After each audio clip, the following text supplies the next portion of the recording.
सज्जनपुर गांव, जहां पत्थरों की खदान का व्यापार चलता था, वहीं रहता था गंगा।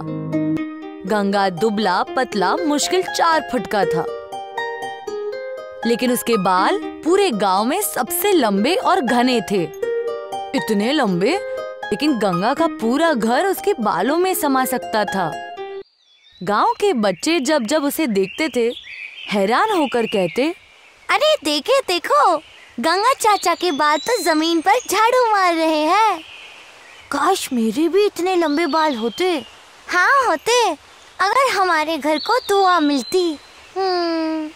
दरअसल बात ये थी कि सज्जनपुर की देवी कौशल्या को हर साल बालों का 1 इंच का हिस्सा दान देना पड़ता, जो काम गंगा के घर वाले नियमित रूप से करते थे, जिसके कारण गंगा के खानदान के लोगों को बालों का वरदान मिला था, जिसके कारण उनके बड़े, लंबे और घने बाल होते।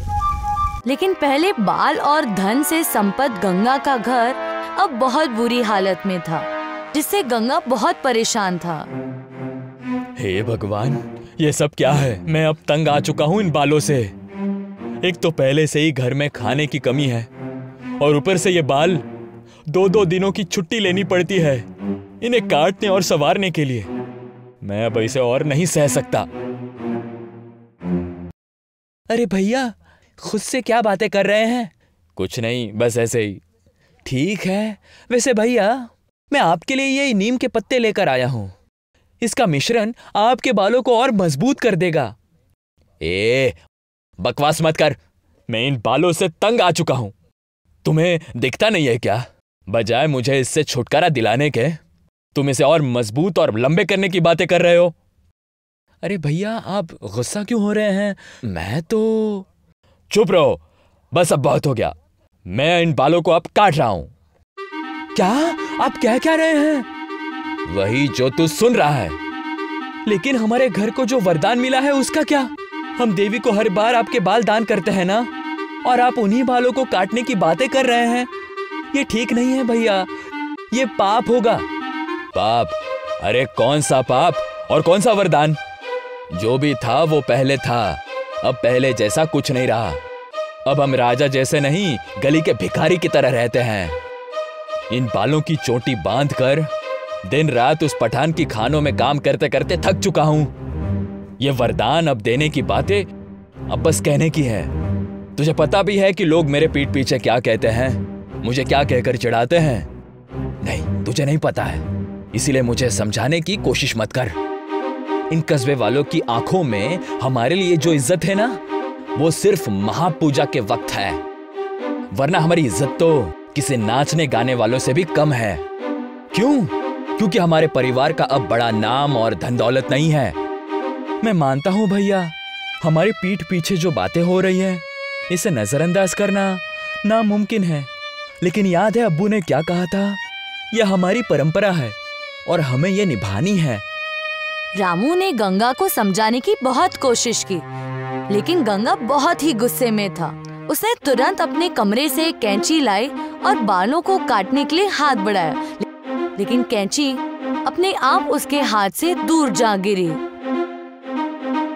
चारों ओर हवा चलने लग गई और उसकी चोटी चमक उठी और लहराने लग गई। ये क्या हो रहा है भैया? ये तो चमत्कार लग रहा है।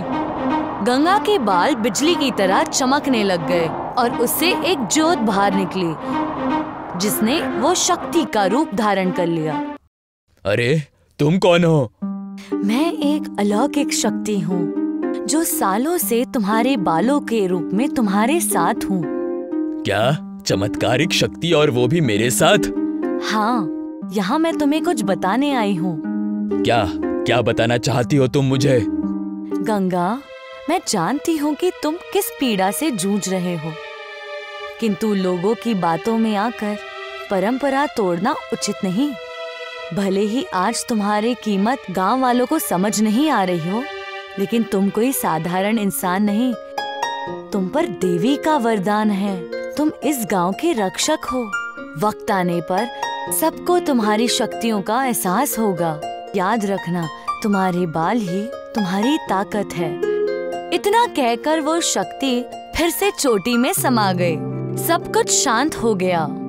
अलौकिक शक्ति की बात सुनकर रामू और गंगा हैरान हो चुके थे। वो शक्ति से अपनी बात कहते उससे पहले ही वो गायब हो गई।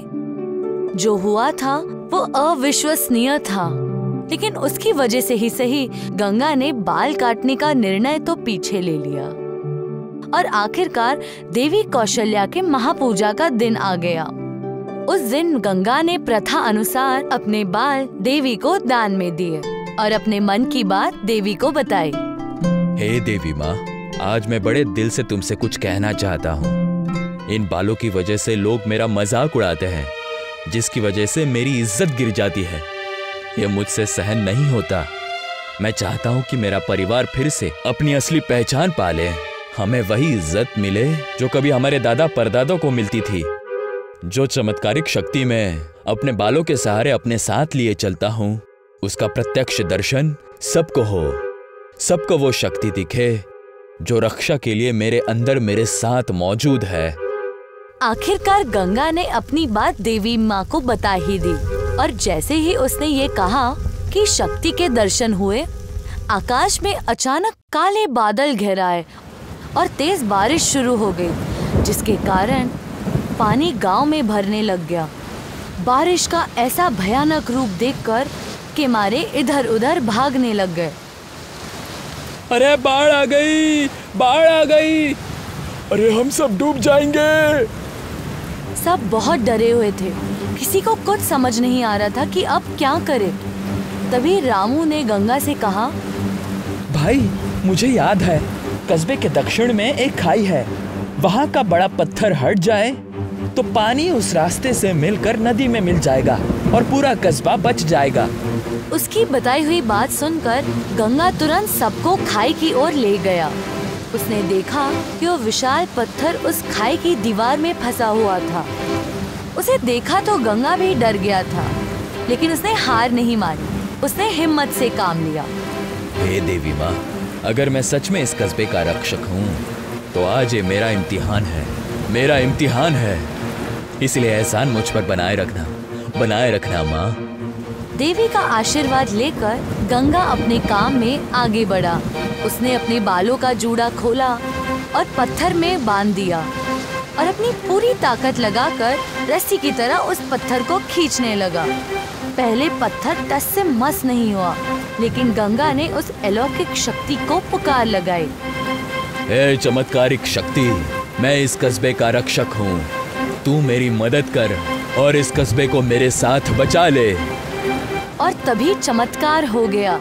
गंगा के बालों में बिजलियां बहने लग गई और वो पत्थर भी अपनी जगह से हिलने लग गया, जिसे देखकर गंगा ने अपनी पूरी ताकत लगा दी और वो भारी भरकम पत्थर उस खाई की दीवार से बाहर निकल गया और बारिश के भरे पानी से बहाव उसी रास्ते से नीचे निकल गया और जाकर नदी में मिल गया। गांव बाढ़ से बच गया, जिसके बाद ही ये चमत्कार देख गांव वाले गंगा के चरणों में गिर पड़े। गंगा, आज तूने हमारी जान बचा ली। तू सचमुच हमारा रक्षक है, हमारा रक्षक है रे। ठीक कहा गंगा, तेरे बाल सच में देवी का वरदान नहीं है। आज से इसका कोई मजाक नहीं उड़ाएगा, हम वादा करते हैं। भैया देखा आपने कर दिखाया। आपने आज सच में हमारे परिवार की शान बढ़ा दी। रामू की बात सुनकर गंगा खुश होकर मुस्कुराया।